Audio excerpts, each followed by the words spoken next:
Learning the sumo pose, the first step is to learn triple flexion.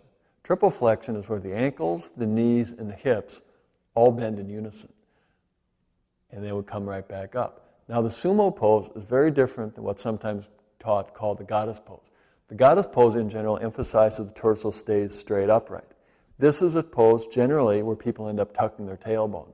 And in terms of getting to the pelvic floor, isn't very effective. Triple flexion, ankles bend, knees bend, hips bend. You end up sticking your butt out. And in that process of letting the tailbone hang out of your skull, we're more likely to access the pelvic floor. So what we notice is as I come into triple flexion, the sitting bones move away from each other. And as I come back up, the sitting bones move toward each other.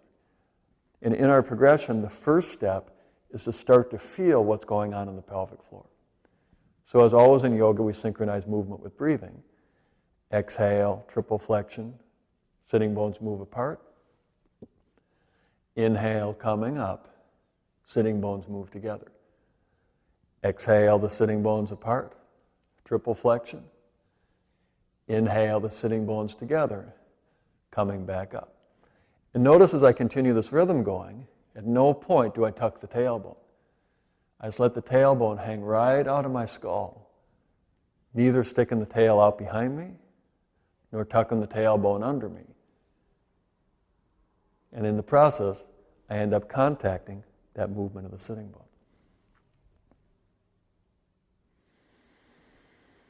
So the next step, having found contact with the sitting bones, with the pelvic floor, is now start to work those muscles. So I'm in the triple flexion position, the sitting bones are some distance away from each other. Once you've made that observation, the next step is to think about just one thing and one thing only.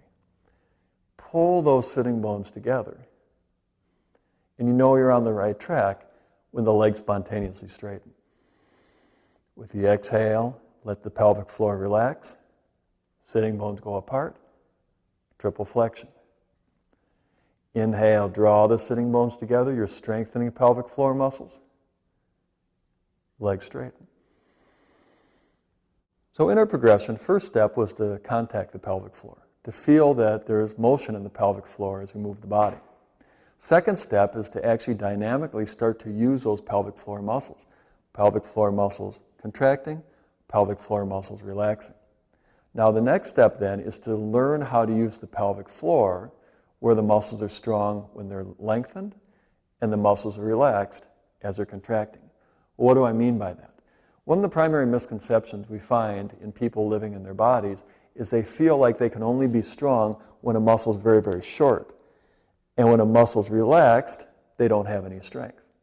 So subconsciously what we associate with that is going through our life is always sort of a stressful activity. And anytime we start to relax, we fall asleep. So we associate being awake with being tense. We associate being relaxed with falling asleep. And one of the goals in yoga is to learn how to be strong and relaxed, and to be relaxed and be strong. And we start to do that in the muscles, right here and now with the pelvic floor. So as I exhale and I come into the triple flexion position, the sitting bones move apart. The pelvic floor is very spacious. Those muscles are stretched out. Now can I keep the sitting bones apart as I draw the pelvic floor muscles up? So the sitting bones are still apart. Exhale, relaxing the pelvic floor. Coming down. And can you keep those muscles spacious? Inhale, pelvic floor draws up. And when the yogis talked about Mula Bandha, this is what they were speaking of. Can the pelvic floor have tone without having to be contracted? Sitting bones stay apart. Inhale, drawing the pelvic floor up. Sitting bones stay apart. That's the tone we're looking for in the pelvic floor. Exhale. Inhale. And that's the third step in the progression. First step, find the pelvic floor. Second step, find the strength in contraction. Find the relaxing in the opening. Third step, can you find the strength in the spaciousness? and then find the relaxation. Thanks for joining us in Alignment Yoga. Buddy Cat, Seymour Cat, hope you'll join us again in the future. Namaste.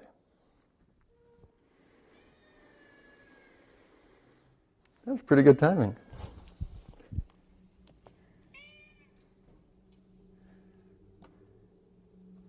Yeah, Seymour.